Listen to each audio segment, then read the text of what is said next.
25 prestigious faculty, prestigious researchers from both sides, India and France, to go to respective countries and then deliver talks.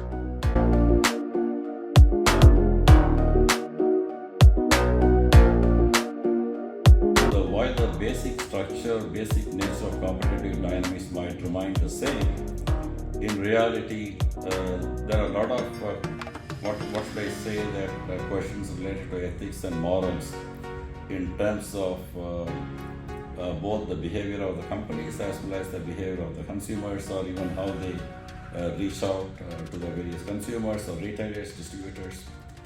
So there's a whole host of questions that come. So based on the need of the society, based on the time needs, the Nobel Laureate himself suggested this topic, and specifically he suggested that the best topic suited for Amritsar is market square. So that's what is his suggestion, that because we have briefed up about the IIM Amritsar, we have briefed up about the details of events and all other things, and then he said that the topic should be very interesting for everyone.